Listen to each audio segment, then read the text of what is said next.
Donc Giminis, c'est une société qui a maintenant presque 5 ans. Et c'est une société qui fait de l'insecte comestible pour l'alimentation humaine. Donc on a commencé avec une gamme apéritive qui est distribuée dans un peu plus de 400 magasins en France, notamment Nature et Découverte, où ce sont des petites boîtes avec des insectes entiers assaisonnés. On fait aussi des produits pour la nutrition sportive, des bars, des pâtes, et puis on élargit la gamme avec des granolas, des mix fruits secs, qui sont distribués donc pas seulement en France, mais aussi partout en Europe, et notamment Pays-Bas, Royaume-Uni et Belgique. Alors nous on teste puisqu'en interne chez Giminis on a directement notre atelier de production et notre food lab où on fait tout notre développement en interne.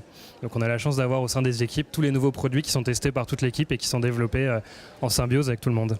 Les 3 qualités qu'il faut avoir pour se lancer dans l'aventure entrepreneuriale selon moi, la première c'est de l'audace. Il faut avoir l'audace de se dire j'y vais, même si c'est compliqué, même si c'est un milieu fermé, même si parfois c'est un milieu qui n'est pas ouvert comme avec Giminis dans les insectes où avant il n'y avait rien, c'est se dire j'y vais. Ensuite, je dirais que une des autres qualités qui est vraiment nécessaire, c'est le courage. Pas abandonner, persévérer. Se dire que oui, parfois c'est difficile, mais que c'est en persévérant et en ayant le courage de continuer qu'on va y aller. Et ensuite, l'autre qualité qui, je pense, est indispensable, c'est d'avoir le recul nécessaire et l'intelligence de temps en temps de se dire de prendre un petit peu de hauteur, de se déconnecter. C'est très dur quand on lance sa boîte, de se déconnecter et de se dire je suis capable de regarder où j'en suis, pour avoir un plan d'ensemble, je dirais, qui soit vie perso et vie pro, qui est très très important si on veut durer sur le long terme. Parce que si on fait pas ça de temps en temps, on se perd dans un des 2 domaines, on n'y arrive plus et puis on ne sait plus où on en est. Moi, mon parcours, à la base, je suis juriste. J'étais en train de finir mes études d'avocat quand j'ai lancé ma boîte.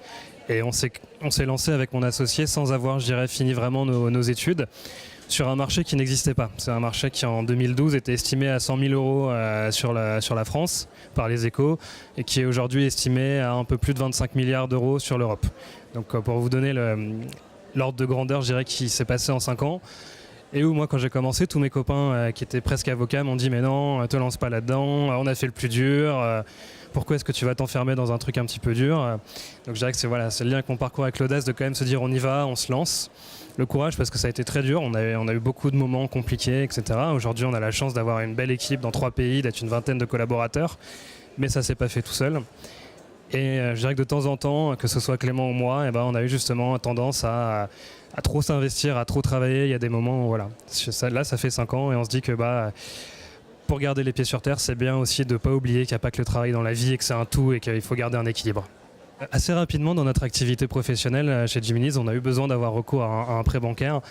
Et on s'est rendu compte qu'en fait, en tant qu'entrepreneur, tous les jours on nous parle de financement de la société et qu'on ne savait pas vraiment ce que c'était qu'un prêt bancaire. Donc je dirais que le premier conseil que je peux donner quand on sollicite un prêt, c'est de se renseigner sur qu'est-ce qu'on a besoin de financer, comment, et de reprendre la base. Parce qu'il ne faut pas oublier qu'une banque, ça ne finance pas forcément tout.